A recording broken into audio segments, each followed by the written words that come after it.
हमारा उत्तराखंड और मैं हूं आपके साथ सोनाली तोमर। रुक करते हैं आज की हेडलाइंस की ओर। तीरथ कैबिनेट का बड़ा फैसला, देहरादून में रात 10 बजे से सुबह 5 बजे तक रहेगा नाइट कर्फ्यू। हरिद्वार कुंभ क्षेत्र में सीएम तीरथ ने किया पुलिस सर्विलांस सिस्टम के कमांड एंड कंट्रोल रूम का उद्घाटन। पुलिसकर्मियों के लिए बनाया आदर्श बैरक। पेशवाई में दिखा निर्मल अखाड़े के संतों का वैभव। पुष्प वर्षों से हुआ भव्य स्वागत। संतों को देखने के लिए सड़कों और छतों पर उमड़ी भीड़। महाकुंभ में 12 और 14 अप्रैल को हर की पौड़ी पर आम श्रद्धालु नहीं कर पाएंगे स्नान। अन्य घाटों पर लगाएंगे डुबकी। कोविड नियमों का कराया जाएगा पालन। राजधानी देहरादून में मेट्रो ट्रेन और रोपवे की योजना के बाद अब दौड़ेगी मेट्रो नियो। जीआरपी तैयार। 11 से 14 अप्रैल तक ज्वालापुर रेलवे स्टेशन पर भी रुकेगी सभी ट्रेनें। भीड़ नियंत्रण करने के लिए लिया गया फैसला। आप देख रहे हैं के न्यूज, खबरों का सारथी। इस वक्त देहरादून से बड़ी खबर आ रही है, जहां सचिवालय में कैबिनेट बैठक हुई खत्म। शासकीय प्रवक्ता सबोध उनियाल ने दी जानकारी। गैरसैंण को कमिश्नर बनाने का निर्णय लिया गया स्थगित। जन भावनाओं का सम्मान करते हुए लिया गया ये निर्णय। देहरादून में रात्रि 10 बजे से सुबह 5 बजे तक नाइट कर्फ्यू। एक प्रस्ताव किया गया स्थगित। गैरसैंण को कमिश्नर बनाने का निर्णय स्थगित किया गया है। जन भावनाओं का सम्मान करते हुए निर्णय लिया गया। देहरादून से बड़ी खबर हम आपको दिखा रहे हैं। शासकीय प्रवक्ता सबोध उनियाल ने जानकारी दी। गैरसैंण को कमिश्नर बनाने का निर्णय लिया गया। जन भावनाओं का सम्मान करते हुए लिया गया ये निर्णय। देहरादून में रात 10 बजे से सुबह 5 बजे तक नाइट कर्फ्यू। वहीं कक्षा 1 से 12वीं तक के स्कूल बंद रहने का निर्णय लिया गया है। 2.2 लाख मैट्रिक टन खरीद का लिया निर्णय। मुख्यमंत्री महालक्ष्मी योजना के अंतर्गत का भी निर्णय लिया गया। वहीं प्रोक्यूरमेंट रूल में छूट की सीमा 6 महीने बढ़ा दी गई। देहरादून से बड़ी खबर हम आपको दिखा रहे हैं। हर ग्राम पंचायत में बनेगा पंचायत भवन। 3 साल में हर ग्राम पंचायत में बनेगा भवन। 25% धन पंचायतों के स्रोत से वहन होगा।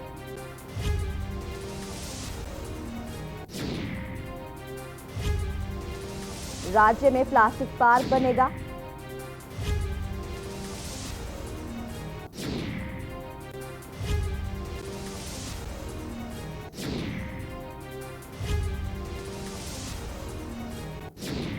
इसी खबर के साथ हमारे साथ जुड़ चुके हैं नवाब अली संवाददाता। जी नवाब अली जी, जिस तरीके से देहरादून में कैबिनेट बैठक हुई है, इसको लेकर के क्या कुछ जानकारी है आपके पास? देखिए, देहरादून में जो कैबिनेट बैठक हुई है उसमें सबसे बड़ी बात जो सामने आई है वो गैरसैंण को लेकर आई है। गैरसैंण को कमिश्नरी बनाने के बाद से बहुत ज्यादा बवाल उत्तराखंड में देखने को मिला था। और कहीं ना कहीं अगर बात की जाए बीजेपी की, तो बीजेपी के जो बड़े नेता थे जैसे अजय भट्ट जो कि नैनीताल से सांसद है, उन्होंने भी इस मसले को लेकर जो सरकार की आलोचना की थी। उस वक्त जब त्रिवेंद्र मुख्यमंत्री थे, तो उस दौरान जब उन्होंने गैरसैंण कमिश्नरी बनाने का फैसला किया था, तो उस वक्त बीजेपी के साथ साथ उत्तराखंड की जो जनता है उन्होंने भी इसका विरोध किया था और विपक्ष ने भी इसको एक बड़ा मुद्दा बनाया था। जिसके बाद से ही त्रिवेंद्र सिंह रावत का जो एक कहते हैं कि जो कुर्सी छीनने का जो कारण माना जाता है, वो उसको गैरसैंण को जो कमिश्नरी बनाया गया था उसको माना गया है। और कहीं ना कहीं जिस तरह से उस दौरान जो है त्रिवेंद्र सिंह रावत की आलोचना की गई थी, उसके बाद से ही उनके जो मुख्यमंत्री हटने का जो सिलसिला है, वो कार्रवाई है, वो शुरू हो गई थी। और कल कैबिनेट में एक बड़ा फैसला लिया गया है। और बात की जाए कैबिनेट की, तो जो गैरसैंण को जो कमिश्नरी बनाया गया था उसका जो फैसला है उसको स्थगित कर दिया गया है, जिसमें सुबोध उनियाल जो कि शासकीय प्रवक्ता है, उनका कहना है कि जन भावनाओं को देखते हुए ये फैसला लिया गया है और इसमें और भी कई महत्वपूर्ण फैसले जो कैबिनेट में लिए गए हैं। अगर बात की जाए कोरोना के बढ़ते केसेस को लेकर, तो कोरोना के जिस तरह से लगातार केसेस बढ़ते जा रहे हैं उत्तराखंड में के कई जिलों में, जो कि कोरोना के कई मामले बहुत तेजी से बढ़ते हुए आ रहे हैं, तो उसी के तहत जो राजधानी देहरादून में जो है रात्रि 10 बजे से सुबह 5 बजे तक का नाइट कर्फ्यू लगाया गया है। जैसा कि जानते हैं कि देश के अन्य राज्यों में जहाँ पर कोरोना के मामले बढ़े हैं, वहाँ पर भी जो नाइट कर्फ्यू लगाया जा रहा है, उसी को देखते हुए कोरोना की रोकथाम को रोकने के लिए ये रात 10 बजे से सुबह 5 बजे तक का नाइट कर्फ्यू लगाया गया है। हालाँकि नाइट कर्फ्यू को लेकर जो आम जन है, उनके भी कई सवाल खड़े हो रहे हैं, लेकिन सरकार का मानना है कि अगर रात 10 बजे से सुबह 5 बजे तक नाइट कर्फ्यू रहेगा, तो हो सकता है कि एक हद तक जो है कोरोना की रोकथाम की जाए। हालाँकि सरकार कई तरह से पाबंदियाँ लगा रही है।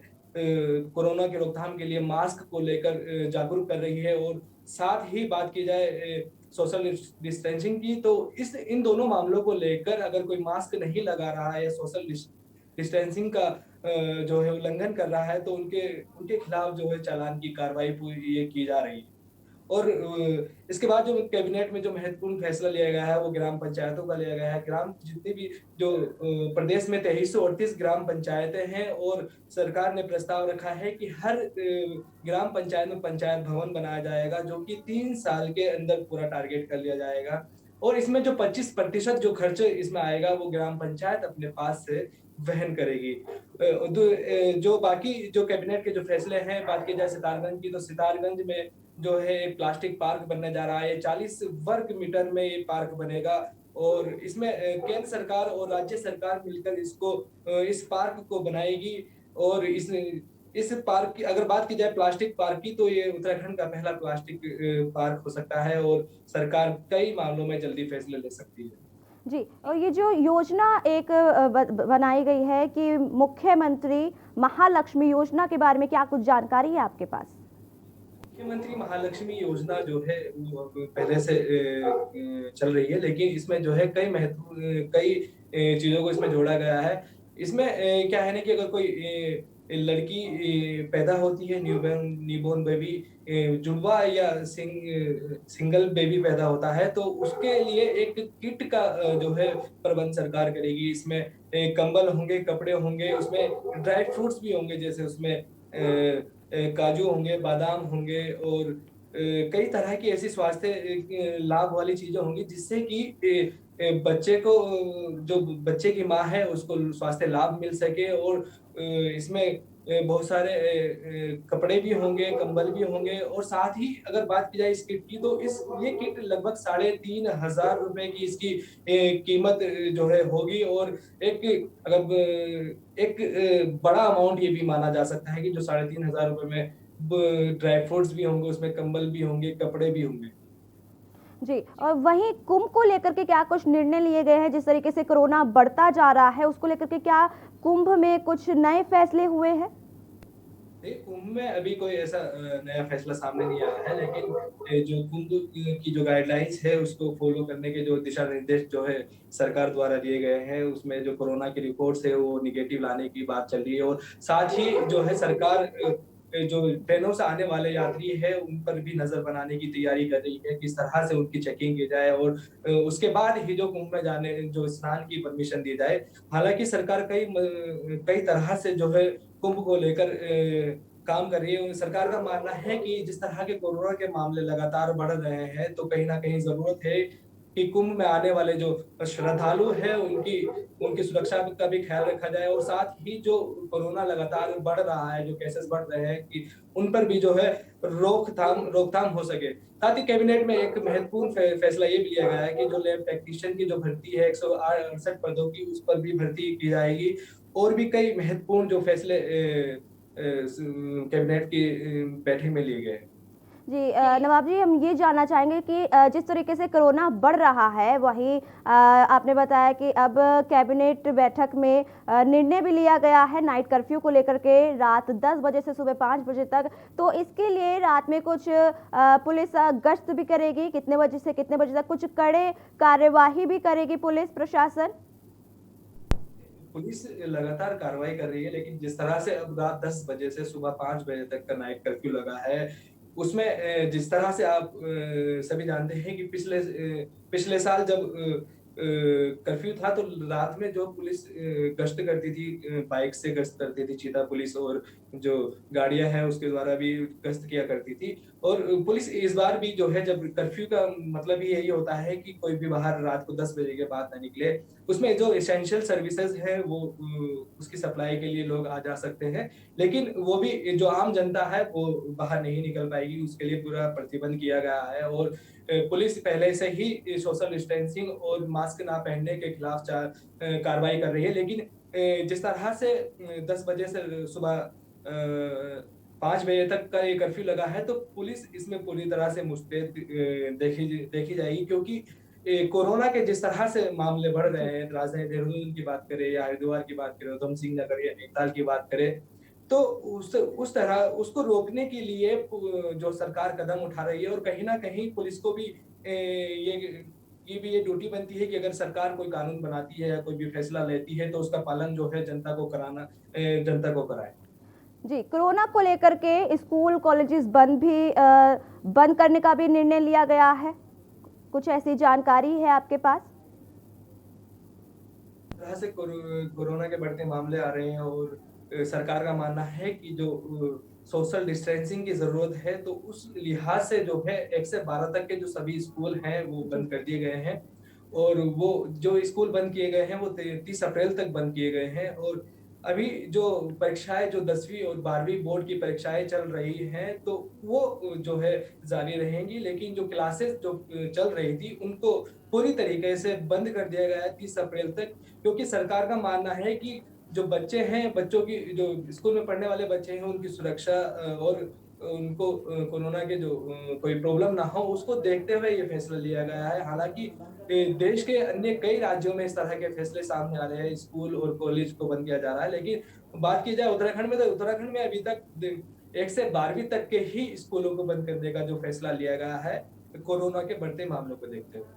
जी, ये जो बोर्ड एग्जाम्स है 10वीं और 12वीं को लेकर के, ये स्कूल में दिए जाएंगे एग्जाम्स, तो इसके लेकर कुछ स्कूल में क्या कहते हैं व्यवस्थाएं हुई है बच्चों के लिए, मास्क और सोशल डिस्टेंसिंग को लेकर के क्या कुछ स्कूल में पालन करवाया जा रहा है बच्चों के प्रति? देखिए, जिस तरह से सरकार ने गाइडलाइन जारी की है कि 1 से 12 तक के जो सभी स्कूल हैं वो बंद रहेंगे, जो बोर्ड परीक्षाओं को छोड़कर, तो उसी के लिहाज से अगर बात की जाए बोर्ड परीक्षाओं की, तो सरकार ने कहीं ना कहीं प्लान बनाया है कि किस तरह से बोर्ड परीक्षाओं को जारी रखना है, और इससे जो है सोशल डिस्टेंसिंग भी बनी रहे, और जो कोरोना के बढ़ते मामले हैं या बच्चे आपस में एक दूसरे के संपर्क में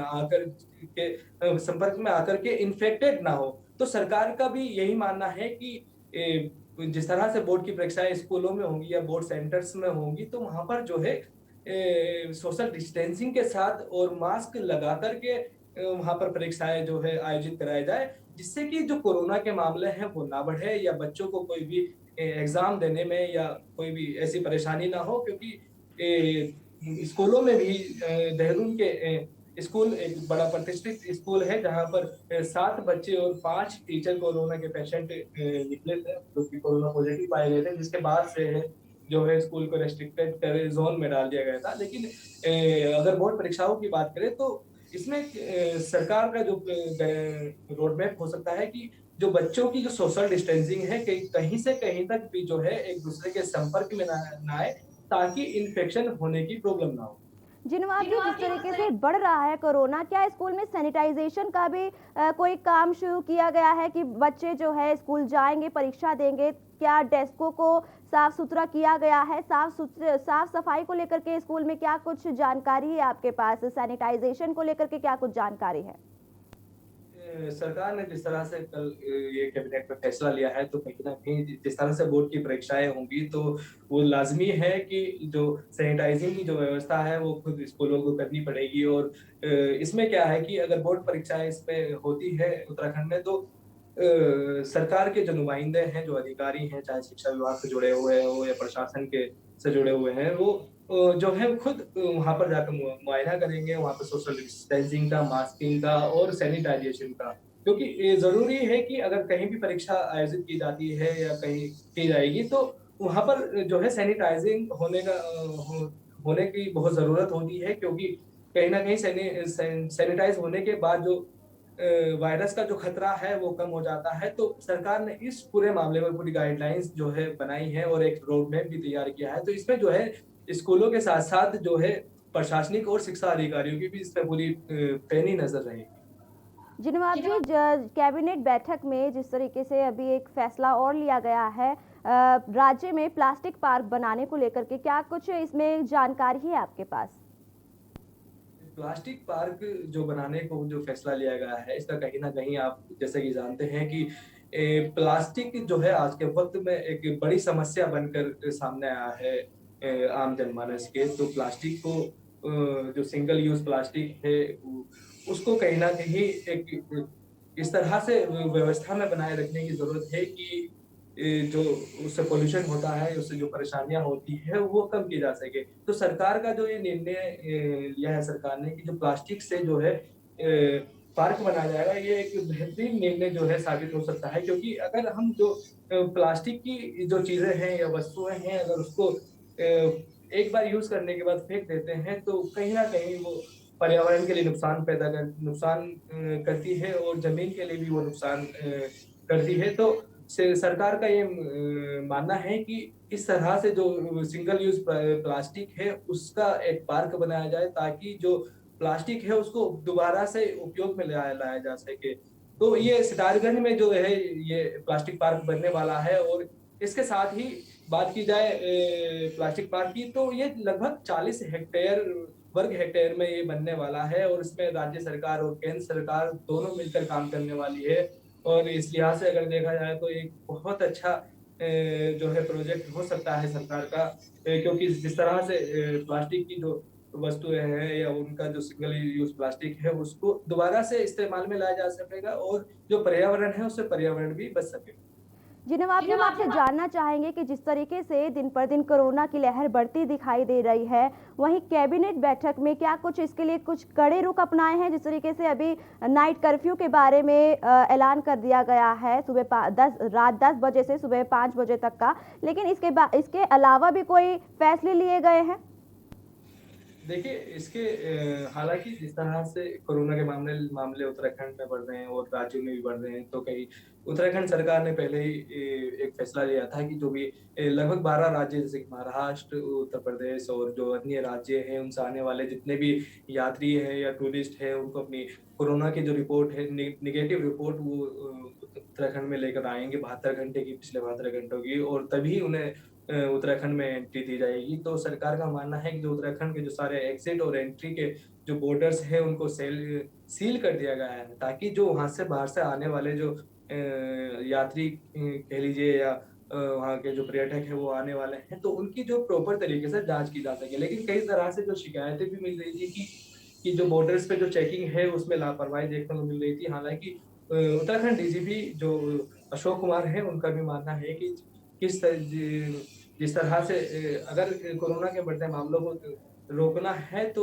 उत्तराखंड के जो बॉर्डर्स हैं, उन पर कड़ी निगरानी रखनी होगी। और पुलिस लगातार इस मामले को लेकर काम भी कर रही है। पुलिस का भी मानना पुलिस जिस तरह से इस पूरे मामले को लेकर काम कर रही है, वो भी तारीफ़ के काबिल है। कहीं न कहीं सरकार भी जिस तरह से एक कोशिश में लगी हुई है कि जो कोरोना के जो मामले हैं, वो ना बढ़े। और उत्तराखंड में जिस तरह जैसे कि कोरोना के मामले अगर बढ़ते हैं, तो सरकार को मजबूरी में कहीं न कहीं बड़े फैसले लेने पड़ सकते हैं। और जिस तरह से पिछले साल की, अगर 1 साल पहले की हम बात करें, जब कोरोना की शुरुआत हुई थी, लॉकडाउन भी हुआ था, तो उसमें जो है कई कारोबार ठप हो गए थे। जो मज़दूर तबका है, जो मिडिल क्लास है, उसको भी बड़ा भारी नुकसान हुआ था। तो कई अब ज़रूरत है कि कोरोना को लेकर एहतियात बरता जाए, ताकि जो है इस तरह के कोरोना के केसेज़ ना बढ़े। और और उसके बाद जो है कोरोना के केसेस ना बढ़े और जो काम धंधा है या जो बिजनेस है वो बिल्कुल वो प्रभावित ना हो। तो सरकार का भी मानना यही है कि कोरोना को लेकर सख्त से सख्त जो है कदम उठाने चाहिए और सरकार लगातार जो है आम जनता से अपील कर रही है कि सोशल डिस्टेंसिंग मास्क लगाए और भीड़ भाड़ वाले जो इलाके हैं वहां पर ना जाए और एक दूसरे के साथ संपर्क में ना आए और खुद के हाथ जो है सैनिटाइज करते रहे, हाथ धोते रहिए, सैनिटाइजर का इस्तेमाल करते रहिए। जी नवाब वली जी, इस पूरी जानकारी के लिए आपका बहुत बहुत शुक्रिया। तो हम आपको दिखा रहे थे देहरादून से बड़ी खबर, जहां कैबिनेट बैठक हुई खत्म और कई फैसले लिए गए।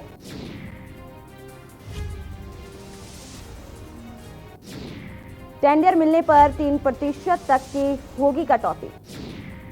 कैबिनेट की बैठक में 24 प्रस्ताव आए, 20 प्रस्तावों पर बनी सहमति। देहरादून से बड़ी खबर हम आपको दिखा रहे थे। वक्त हो चला एक छोटे से ब्रेक का, ब्रेक के बाद जल्द हाजिर होंगे।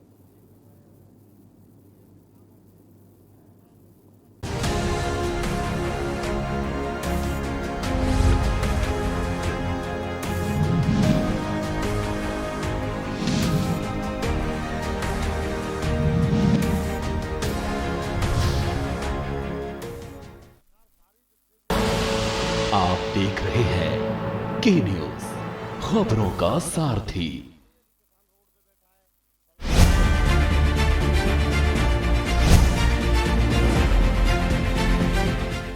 योगी सरकार में उत्तर प्रदेश तरक्की की राह पर बढ़ रहा। सेवा और सुशासन से योगी सरकार ने यूपी की तस्वीर बदल कर रख दी। बीती सरकारों में जो नहीं हुआ वो योगी सरकार ने कर दिखाया है। 1,52,000 से अधिक कन्याओं का विवाह संपन्न कराया। 58,000 ग्राम पंचायतों में सामुदायिक शौचालय का निर्माण कराया। 19,40,000 महिलाओं को रक्षाबंधन पर निशुल्क बस यात्रा कराई। इंसेफ्लाइटिस में 75% की कमी, मृत्यु दर में 95% की गिरावट। निवेशकों को SGST से 200 से 300% तक की छूट।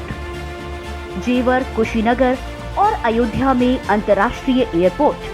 गोरखपुर में पूर्वांचल के पहले चिड़ियाघर का निर्माण। गोरखपुर और रायबरेली में एम्स की स्थापना और संचालन। कोरोना काल में वर्चुअल क्लास से शिक्षा की व्यवस्था। ट्रांसफार्मर खराब होने की स्थिति में 24 घंटे में सुधार को सेवा और सुशासन से योगी सरकार ने मुमकिन कर दिखाया है। सेवा और सुशासन के 4 साल। जुबान के लिए उड़ चला गैरों की ज़मीं पर, खुशबू अपने पन की ढूंढता औरों की ज़मीं पर। मेरी माटी की ये जुबान, मेरी माटी की ये जुबान है मुझसे दूर मीलों दूर, पर ये दिल है कि चख रहा है उन्हीं अल्फाजों का नूर नूर और नूर। दूर कितना भी जा, इस जुबान से दूर ना जा पाओगे। विमल, बोलो जुबान केसरी। आप देख रहे हैं के न्यूज, खबरों का सारथी।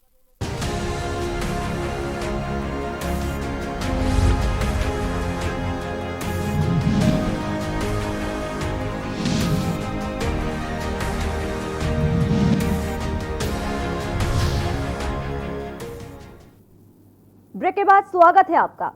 खबर उत्तरकाशी के नगर पालिका बडकोट से है, जहां नगर पालिका क्षेत्र के अंतर्गत वार्ड नंबर 1 का बड़ा हिस्सा खाई से लगा हुआ है, जहां आए दिन खाई में पशु और स्थानीय जन के गिरने की घटनाएं होती रहती हैं। इस समस्या को देखते हुए स्थानीय निवासी डॉक्टर कपिल देव रावत ने बडकोट उप जिलाधिकारी चतर सिंह चौहान से सुरक्षा की गुहार लगाई उन्होंने एसडीएम को अवगत कराते हुए कहा कि वार्ड नंबर 1 के किनारे से जाने वाले रास्ते पर चलने वाले व्यक्तियों को गहरी खाई में गिरने की आशंका बनी रहती है। इस क्षेत्र में खाई में गिरने से अभी तक 2 व्यक्तियों की मौत हो चुकी है। इस मामले को संज्ञान में लेते हुए एसडीएम बड़कोट चतर सिंह चौहान ने मौके पर जाकर दुर्घटना प्रभावित क्षेत्र का स्थलीय निरीक्षण किया। साथ में नगरपालिका अध्यक्ष अनुपमा रावत वह उनके कर्मचारी भी मौजूद रहे।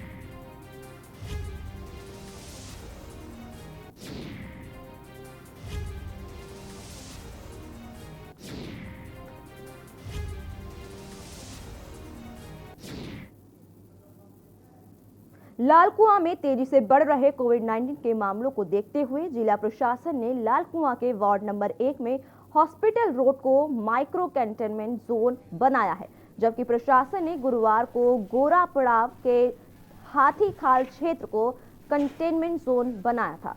यहां कोरोना के बढ़ते संक्रमण को रोकने के लिए प्रशासन पूरी तरह से अलर्ट है। प्रशासन की टीम द्वारा अभियान चलाकर मास्क पहनाने और 2 गज की दूरी बनाए रखने के लिए लोगों को जागरूक भी किया जा रहा है। वहीं क्षेत्रवासियों की कोरोना की जांच भी की जा रही है। इसके अलावा वैक्सीनेशन भी तेजी से किया जा रहा है।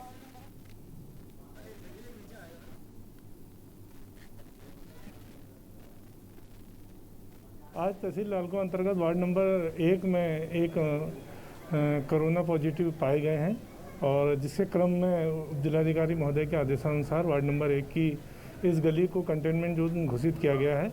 इससे क्रम में आज आप देख रहे हैं पीछे यहाँ से बैरिकेटिंग करी जा रही है और आगे से इस गली को पूर्णतः बंद कर दिया जाएगा और इसकी फिर कल से यहाँ सैंपलिंग की जाएगी। सैंपलिंग के पश्चात जैसी रिपोर्टें नेगेटिव आएंगी तो उसके पश्चात ये बैरिकेटिंग को खोल दिया जाएगा।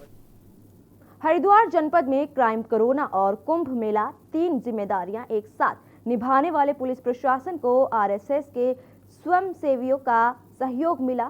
साथ ही आरएसएस स्वयंसेवियों ने हरिद्वार जनपद में पुलिसकर्मियों के साथ कंधे से कंधे मिलाकर यातायात व्यवस्था की कमान संभाली।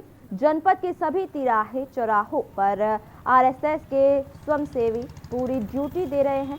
महाकुंभ में कोरोना के नियमों के लिए अवेयर भी कर रहे हैं। के न्यूज संवाददाता रामगोपाल ने ग्राउंड जीरो पर जायजा लिया, साथ ही स्वयंसेवियों से बातचीत भी की। देखिए खास रिपोर्ट। महाकुंभ का जहां आगाज हुआ है तो 12 और 14 के जो स्नान है उसको लेकर के पुलिस पूरी तरह मुस्तैद है। साथ साथ में जो राष्ट्रीय स्वयंसेवक संघ है उनके जो कार्यकर्ता हैं वो भी जो है पुलिस के कंधे से कंधा मिलाकर खड़े हैं। कुछ स्वयंसेवक हमारे साथ मौजूद हैं, इनसे बात करेंगे। क्या नाम है आपका? मोनू सिंह। मोनू जी, जिस तरीके से आपकी ड्यूटी लगाई गई है, कितने जो पॉइंट है जो बनाए गए हैं, कहाँ कहाँ आपकी ड्यूटी है? हमारा जो पॉइंट है 2-3 पॉइंट हो रखे हैं, लेकिन खानपुर खंड की ड्यूटी यहीं लगी है, इसी पॉइंट पे लगी है। खानपुर खंड की ड्यूटी लगी है, यानी कि जो श्रद्धालु बाहर से आते हैं उनको किस तरीके से अवेयर कर रहे हो आप? अभी जो ट्रैफिक है उनको कंट्रोल करना है, उनको रास्ता दिखाना है, हरिद्वार का कौन सा है, रुड़की का कौन सा है, इस तरीके की हमारी ड्यूटी लगी है। और जिस तरीके से ड्यूटी लगी हुई है, स्वयंसेवी साहब बोल रहे हैं, आप क्या नाम है? जी ऋषभ। जिस तरीके से श्रद्धालु बाहर से आ रहे हैं, किस तरीके से उनको जो गाइडलाइन है, एसओपी है, कोरोना का जो पालन कराने का जो एक आदेश है वो किस तरीके से करा रहे हो?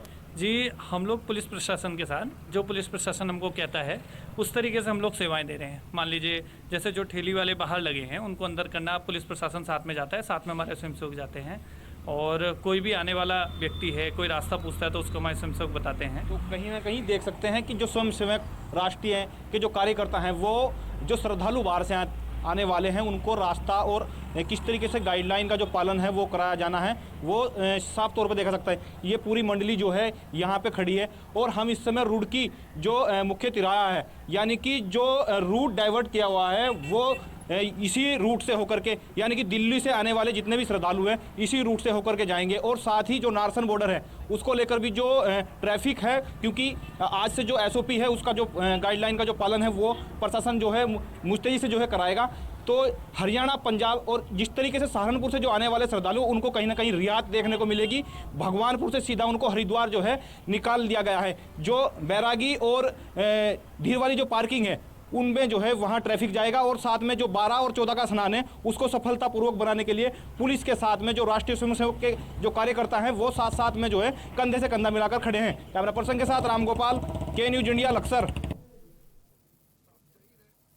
फिलहाल के लिए इतना ही। बाकी की तमाम खबरों को जानने के लिए आप देखते रहिए के न्यूज़ इंडिया।